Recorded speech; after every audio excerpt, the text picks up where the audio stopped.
Hello?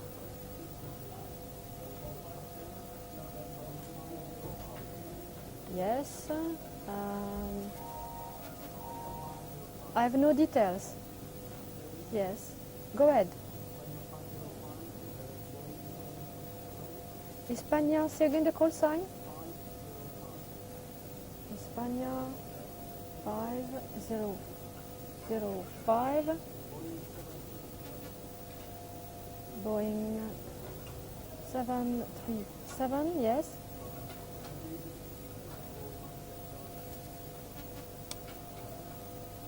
From Lima Echo Mike Delta, yes. Level 310. Okay, thank you. Bye.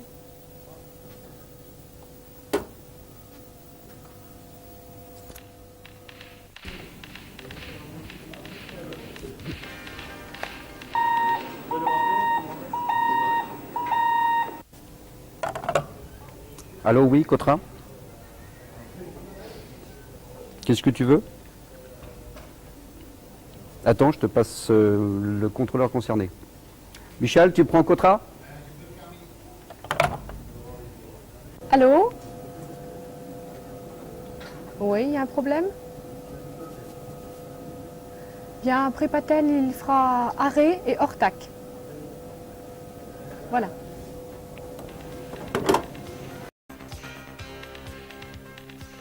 Tu as bien reçu ta fiche? Oui. Ça t'intéresse de savoir ce qui s'est passé depuis que tu l'as rédigée? Ah oui.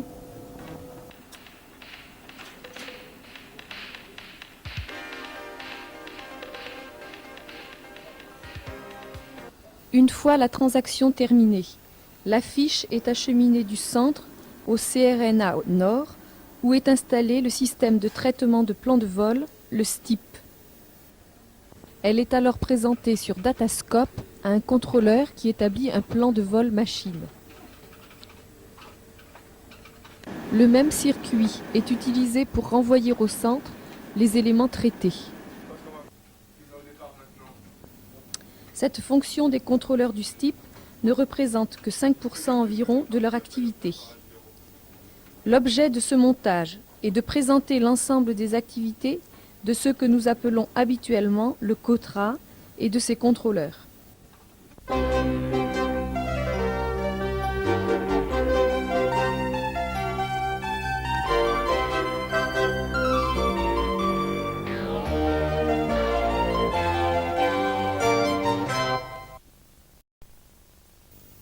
Le STIP, que nous baptisons abusivement COTRA, n'est en fait que ce dernier.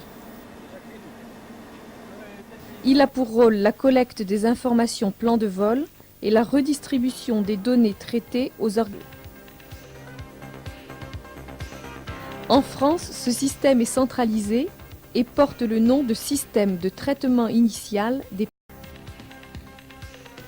Depuis 1986, il est rattaché au CESNAC, le Centre d'exploitation des systèmes de la navigation aérienne centraux. Prend en plus le DS4 d'Orléans, la Corta à laquelle est rattaché le SARSAT et le service système qui en assure la maintenance. Le STIP est implanté au CRNA Nord à Athis-Mons. Il est composé de calculateurs de la nouvelle génération, de micro-ordinateurs et de périphériques de commutation et de gestion qui vont assurer toutes les fonctions définies du système.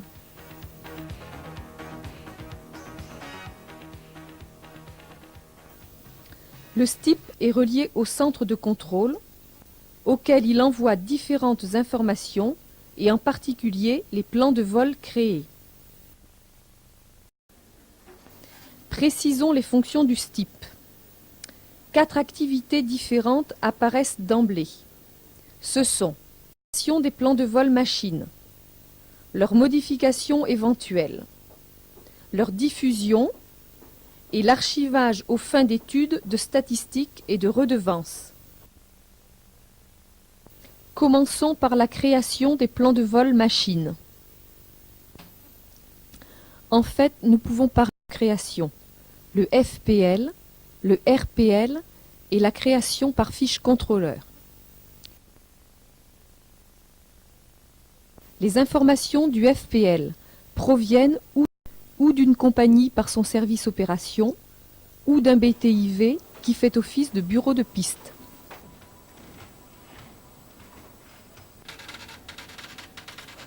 Ces informations transitent par le RSFTA jusqu'à la salle d'exploitation du STIP, où elles vont être traitées, vérifiées, complétées et transformées en plan de vol machine.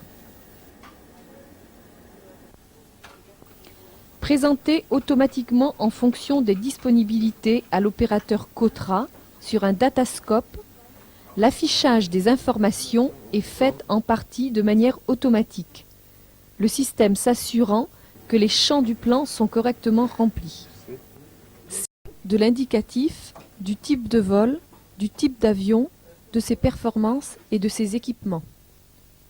La partie concernant la route demandée n'est pas automatique et le contrôleur COTRA doit la décrire, la confirmer ou la modifier.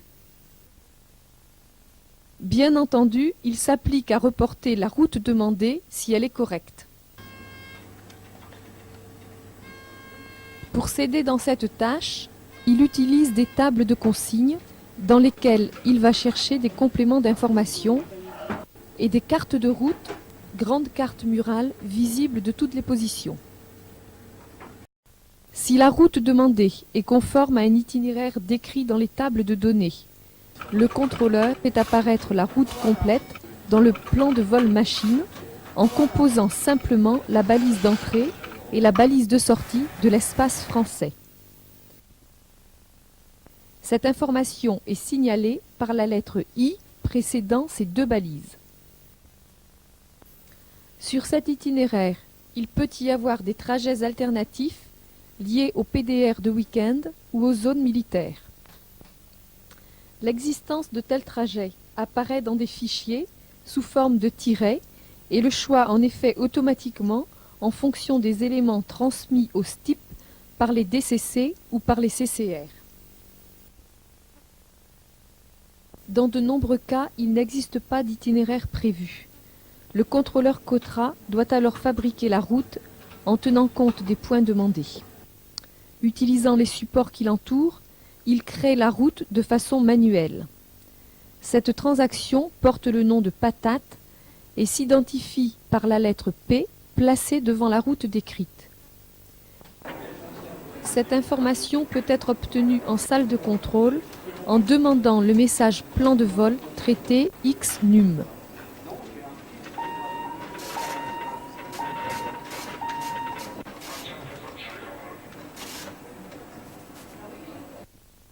Si la route demandée par le pilote dans le plan de vol contient une irrégularité comme par exemple l'utilisation d'un sens interdit, le contrôleur COTRA rectifie cette route et la mention orientée apparaît sur le strip.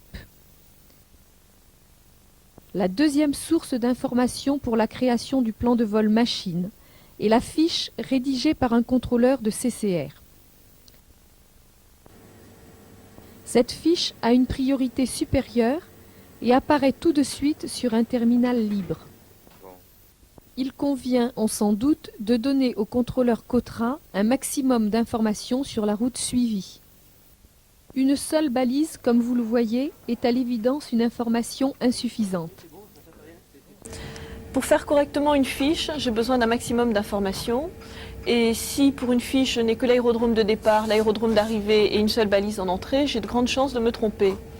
Alors, par exemple, pour un vol qui vient d'Espagne pour aller sur l'Angleterre, si je n'ai que Patel en balise d'entrée, moi j'ai le choix de le faire sortir par Berried, par Ortac ou par Fabo. Il est donc souhaitable, pour avoir une fiche bien traitée dès le début, de me donner le maximum d'informations. Quand même que la route décrite sur les strips soit fantaisiste. L'erreur est humaine. Il faut savoir que les contrôleurs du STIP traitent entre 3000 et 4000 plans et fiches quotidiennement. Reste une troisième source d'information plan de vol, le RPL répétitif. utilisé par les grandes compagnies assurant des vols réguliers. Les plans sont transmis par courrier au bureau des RPL. La compagnie précise les jours concernés ainsi que les limites de validité des vols. Le bureau des RPL vérifie ces plans et les introduit en plan de vol machine sur des disques qui sont traités automatiquement par le STIP.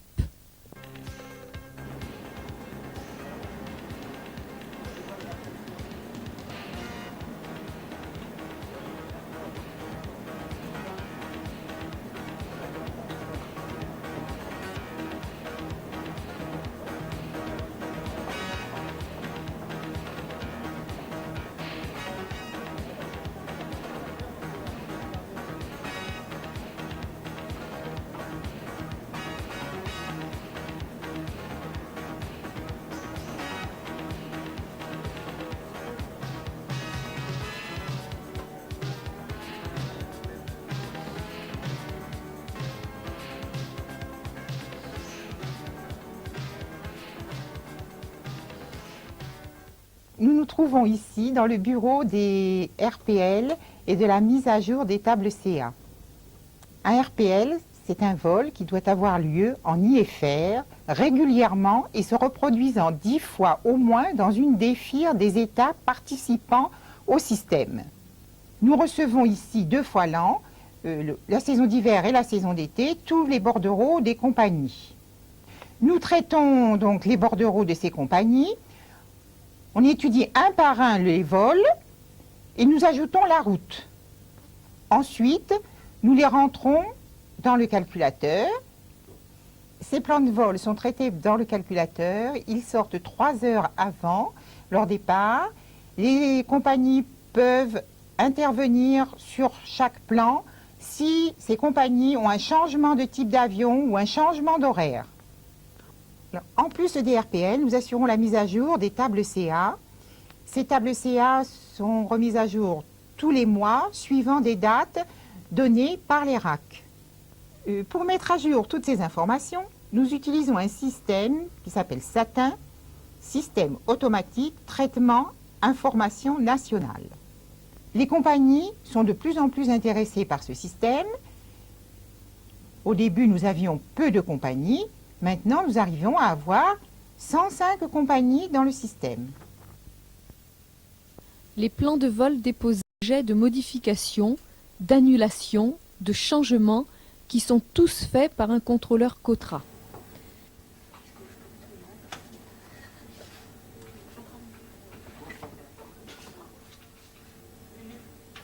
Ces messages qui transitent via le RSFTA sont traités comme les plans de vol. Ils apparaissent sur les écrans d'exploitation et l'opérateur, après avoir appelé le plan à modifier, le traite à nouveau avec les données actualisées.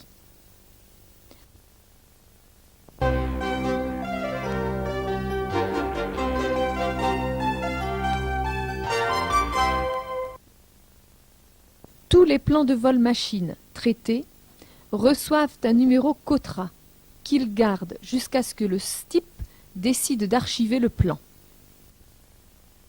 Ce numéro sert aux échanges entre acteurs des centres de contrôle.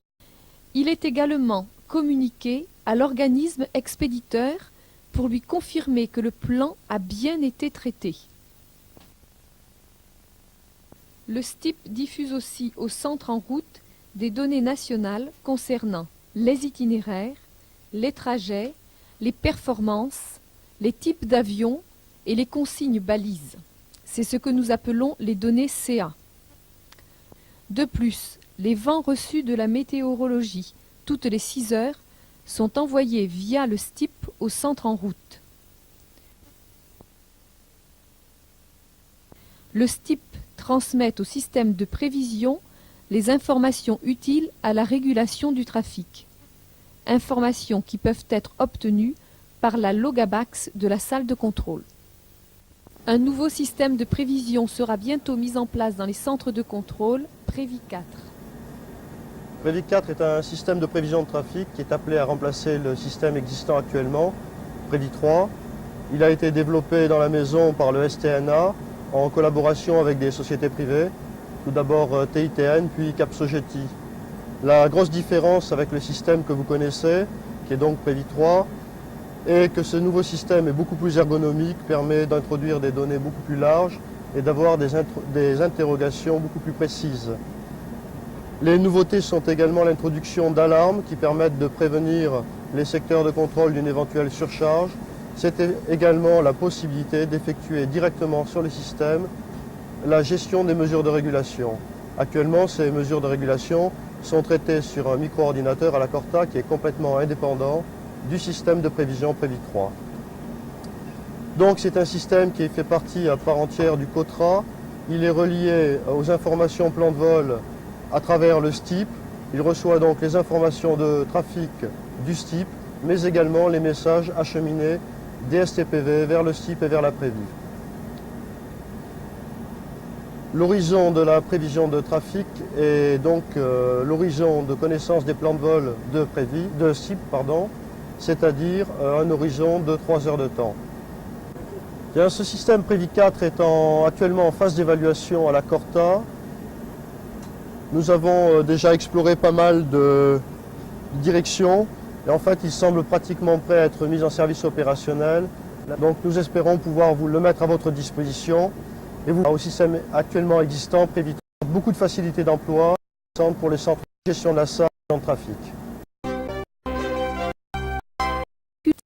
Chaque jour, les plans de vol sont entrés dans le système de traitement initial des plans de vol, soit par plan de vol déposé par les bureaux de piste et les compagnies, traités par les opérateurs COTRA, soit par plan de vol emmagasiné, dit RPL, qui sont et entrés dans le système, soit par fiche des contrôleurs lorsqu'ils sont inexacts.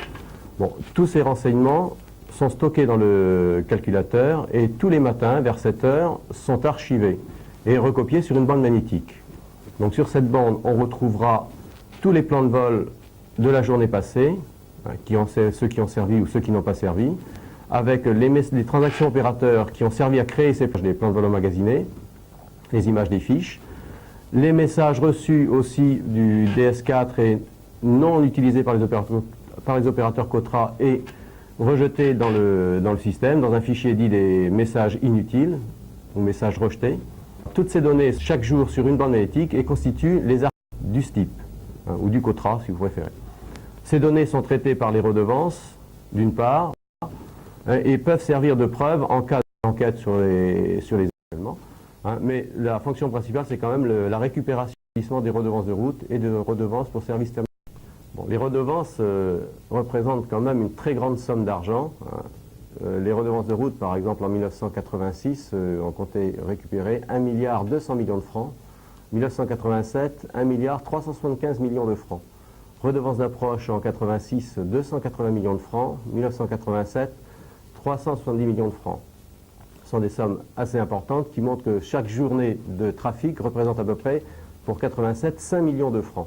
Il n'est donc pas question que nous perdions des données et qu'on puisse traiter ces données à la légère. Pour le recueil des données,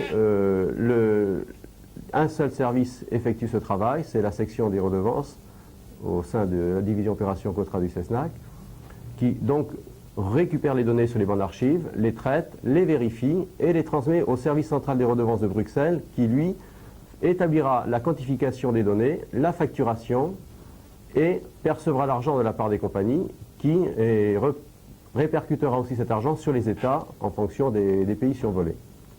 Alors la base du recueil des données pour les redevances de route ou d'approche est effectuée à partir donc du plan de vol déposé et stocké dans le système COTRA, archivé sur bande, traité par les programmes redevances.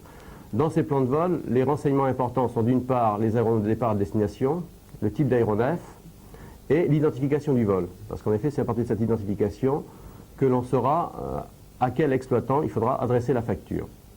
D'autres éléments importants dans le plan de vol, c'est d'une part l'activation du plan de vol, parce que c'est un critère qui nous dit que le vol a eu lieu, puisque de nombreux plans de vol sont dans la machine sans qu'ils soient activés.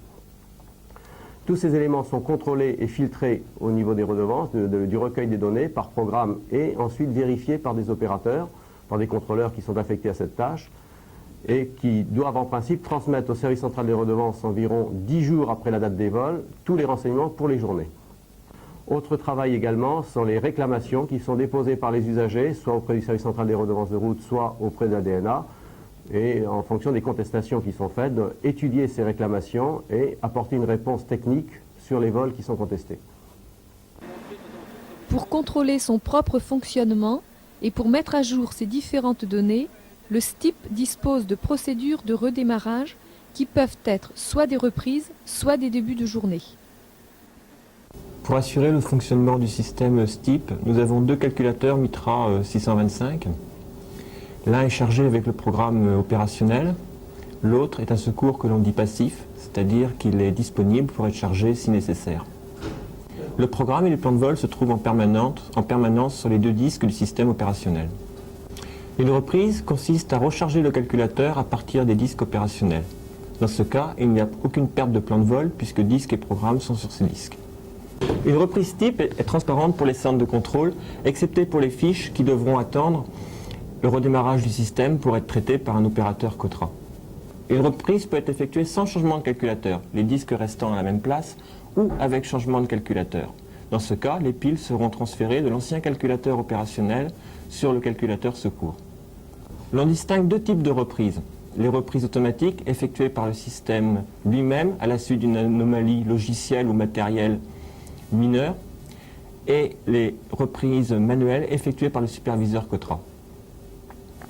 L'arrêt du STIP à la suite d'une reprise ne doit pas excéder 5 minutes, excepté s'il y a changement de calculateur, l'on rajoutera 5 minutes supplémentaires. Au cas où le redémarrage s'avère impossible, même sur le calculateur secours, nous aurions affaire à un problème grave, la destruction de l'un des deux disques. Heureusement, grâce à une pirouette technique, ce début de journée, avec perte de tous les plans de vol connus du STIP, sera presque transparente pour les centres de contrôle. Dans le réseau COTRA, tous les systèmes, STIP, STPV, STR, Prévi, ont un élément de référence commun pour parler d'un plan de vol donné, son numéro plan de vol, attribué par le STIP au moment de sa création. La table des numéros COTRA attribués existe sur chacun des deux disques opérationnels. Si l'un des deux disques est détruit, il est remplacé par un nouveau et l'on repart en début de journée, appelé début de journée avec données partielles. C'est-à-dire que le système redémarre avec la mémoire des numéros plan de vol déjà attribués grâce à la table contenue sur le disque non détruit. Les nouveaux plans de vol créés ne porteront pas ces numéros et seront donc compatibles avec les anciens plans de vol connus par les autres systèmes du réseau COTRA. Ceux-ci pourront donc continuer à fonctionner normalement sans être obligés de raser de leur mémoire les anciens plans de vol connus avant le début de journée STIP.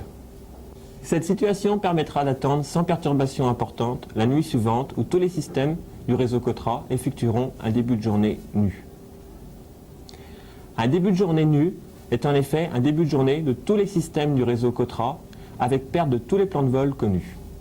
10 jours, à chaque date ERAC, les COTRA effectuent un tel début de journée pour prendre en compte les spécificités des chargements circulation aérienne. Après le début de journée du STIP et des autres systèmes, il fera relire cette borne pour réinjecter dans le réseau les plans de vol du lendemain. Un début de journée nu, programmé, est donc sans conséquence pour les centres de contrôle. L'originalité du contrôle automatique français met en évidence le rôle primordial joué par le STIP. Système centralisé, c'est lui qui collecte et qui redistribue à tous les centres les données nécessaires à leur fonctionnement. Élément indispensable dans la chaîne COTRA, son évolution technique se poursuit avec la mise en place prochaine des systèmes STAR de redevance automatique, SATIN et Prévi 4, afin d'améliorer encore la qualité du service rendu par la navigation aérienne.